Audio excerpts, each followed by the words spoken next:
Hi everybody, this is Dino Chris from Prehistoric Facts. This is a special episode. We got two dinosaurs to talk about, and sorry if my voice is sounding kind of a little bit funny. I've been having some throat problems. I don't know what it is. I mean, I don't know if my vocal cords are getting swollen or whatnot. I mean, or otherwise I could just have a sore throat, or otherwise I'm just draining because of the nice temperatures that I've been getting around here in this part of the country right now. But I mean, hey, it went up nearly 70 degrees today, so that was kind of pretty cool. But anyway, the two dinosaurs that we're actually going to talk about is Neovenator and Saurolophus. Saurolophus, excuse me, Saurolophus. Start off with Neovenator. Neovenator in Greek or Latin means new hunter. Fossils have been found in Western Europe. Early Cretaceous lived in the early Cretaceous around 130 to 125 million years ago. About 23 feet long, probably weighed around half a ton. And it's a carnivorous dinosaur. And so the features of Neovenator is pretty much kind of similar to some of the megalosaurs. Megalosaurs would actually kind of like these medium-sized to large size dinosaurs that actually are related to Megalosaurus, basically. And so Neovenator would actually pretty much be kind of having like the same behaviors as some of these Megalosaurs. Now, its closest relatives would be Megalosaurus, kind of like what Megalosaurus, Tyrannotitan, and Megaraptor. And so those would be the dinosaurs that actually be closest related to it.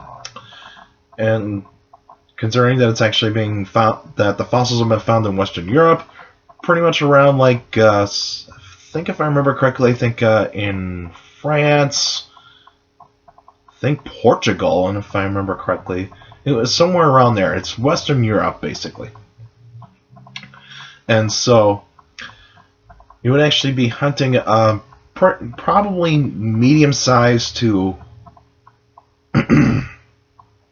to somewhat large herbivorous dinosaurs. So probably some like smaller titanosaurs that were actually around the time. You probably might see it actually hunting iguanodonts. So probably like iguanodon would actually be its favorite prey. So that's probably what I'd actually be going after. And that would actually be kind of what Neovenator would actually be. And so, in terms of where it could have lived, it probably could have lived in the woodland areas to near edges of the forest. So probably actually lived around there. And pretty much like all other megalosaurs, probably actually used its teeth and front limb claws to actually capture its prey. But even though its arms are very restricted of its movement, like other carnivorous dinosaurs, so it would actually have very limited movements. So that would actually be a flaw for that. So it probably would actually be using its teeth a little bit more often to actually kill its prey. And that would actually be like that. So, but even though like all megalosaurs, the teeth were not like tyrannosaurs. They actually were not robust. They were very thin and blade-like, so they'd actually be stripping flesh from the bones. So they would actually be just making some cuts to like the flanks or otherwise in the neck region to actually have the animal bleed to death. And so that would actually be the way it would actually be hunting and actually trying to kill its prey. And around during that time where I actually lived, Europe was pretty much almost like islands, basically. Nearly almost every country was an island.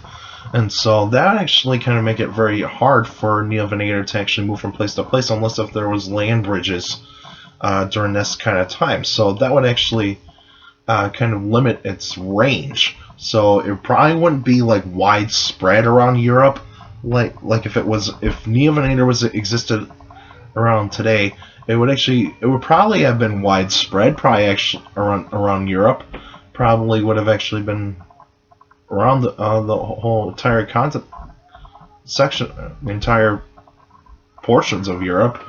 But during that time, around 130, 125 million years ago, it was not like that. So it would actually kind of be somewhat like islands, and so that would be kind of like a flaw for where the fossils have been found. So that would actually be something that is considered to be of a limited range of where it lived. So, and of course, extinction of Neovenators, pretty much climatic changes, probably due to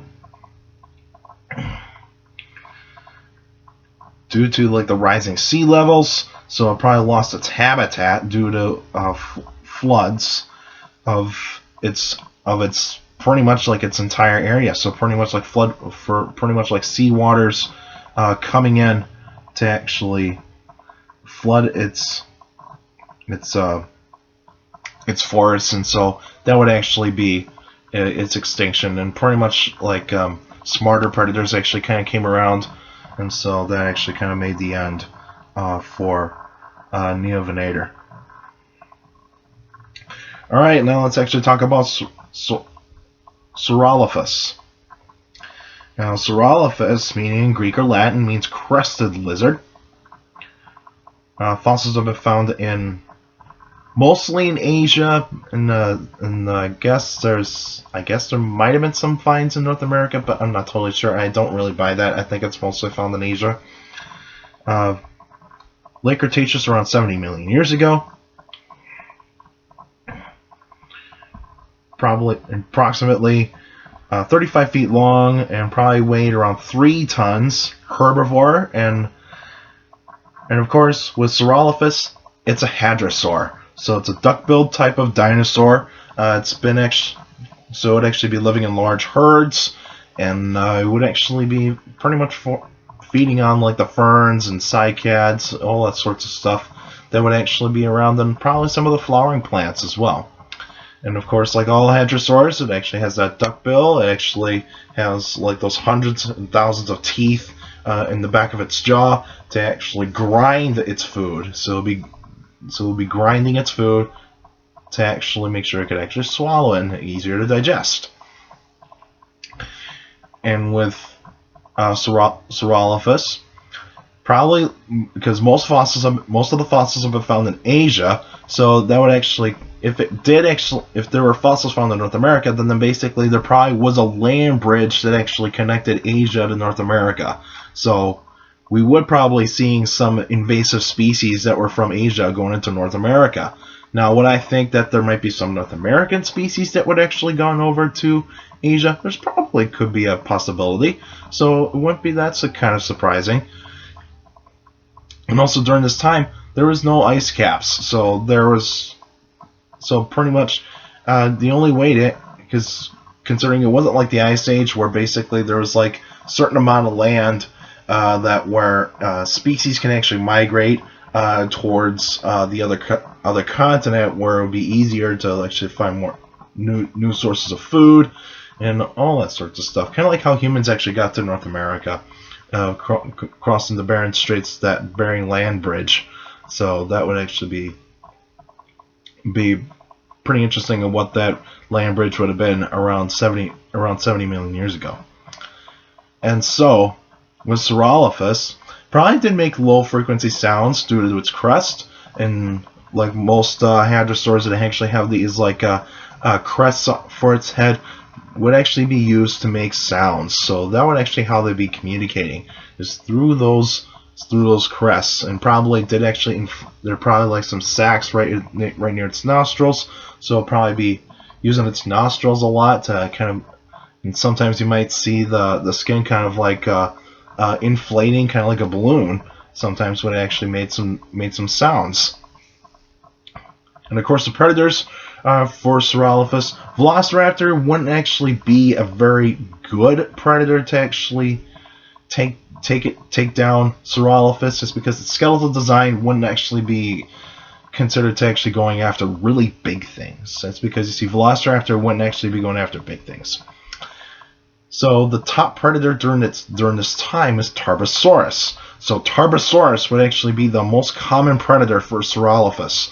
Now Saurolophus doesn't really have that many defenses, so it probably did actually use speed and its tail, and probably its muscle mass though too. It probably used its muscle mass to actually deter predators. Healthy adults would actually be something that the Tarbosaurus couldn't actually go after. So it would actually, pretty much, I would actually be going after the weaker Saurolophus, like juveniles to the really old or sick. So those would be the types of Saurolophus that be in danger of being hunted down by Tarbosaurus. Now there were probably other dromaeosaurs that were around during Saurolophus, but it's hard to tell because I haven't studied a lot of the Asian theropods that much. I mean, all I know from theropods in Asia is the therizinosaurs, some dromaeosaurs, basically mostly Velociraptor, mostly the Tyrannosaurs like Zeuxintyrannus, Tarbosaurus, and and Alioramus, and of course the Oviraptorids. So those would be the types of dinosaurs that actually, those types of theropods that I would know that are from Asia. And so I'm pretty sure there could be some others for Saurolophus that are pretty much, that could be hunting Saurolophus down. In terms of other herbivores, I mean, Protoceratops was around. You would actually probably find some sauropods like Nemegtosaurus. Nemegtosaurus would actually be around during this time. You might see some ankylosaurs though too, like Sicania. You know, those types of dinosaurs. So that'll be pretty. So it'll be a pretty interesting ecosystem, and there will be a lot more predators during this time. So Asia, around pretty much like Mongolia and China, it was actually a predator's paradise. That's because you see there was kind of a large diversity of predators during this time. But I mean, usually herbivores tend to have more numbers than the carnivores, so that you would actually see kind of probably like larger herds of like Saurolophus, Nemegtosaurus, Therizinosaurus, you know, and then Ankylosaurs probably actually paired up like in like 2 or 3 at times, but probably males would have probably been on their own. So that would have actually been kind of like that.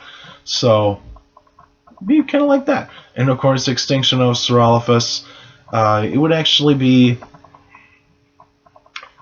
pretty much just climatic changes, and so pretty much like maybe like it got really really hot, and so it would actually probably turn hot and dry, so it actually probably gotten towards more like a desert in like Asia, in Central Asia. So you kind of actually have the kind of almost the beginnings of the Gobi Desert, but not really. So it actually kind of shows like there's like a desert type of environment, and probably didn't have that much food around the desert, so couldn't survive for very long in those kind of conditions.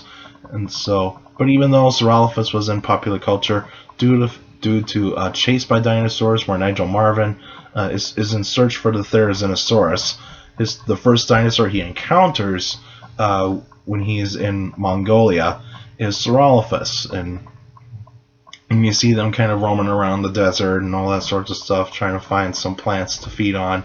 But it probably didn't actually survive very long in those kinds of conditions. So it probably actually fed on some plants in the desert, but actually probably went towards like the forested areas where it could actually find more food. So that would actually be the case. And pretty much climatic changes just basically killed us Saurolophus. Alright, that's it for now. Now next week, Saturday, will be an Answering Questions episode. So if you got a question about dinosaurs or any other prehistoric life, feel free to email me at dinocris71@gmail.com. Otherwise, go on my Facebook page, Prehistoric Facts with Dino Chris. You like the page, you can post your questions in the comments section on any Facebook post. But remember, keep your questions short and to the point, and don't use the messenger. I can't read can't read the questions in the messenger. And also, you can follow me on Twitter at CSGRILL. That's my Twitter page. I post pretty cool stuff on there. Also, take care of the people around you. And also, for you younger people out there, make sure to listen to your parents, your teachers, and your guardians. So the best motivation you can have a good education. It's very important to have a good education. So with a good education, you get a good job in the future. All right, that's it for now. Hopefully, my voice actually sounded a little bit better, but I mean, it's kind of actually having its times where it's starting to go out. But anyway, I'll see you guys this Saturday.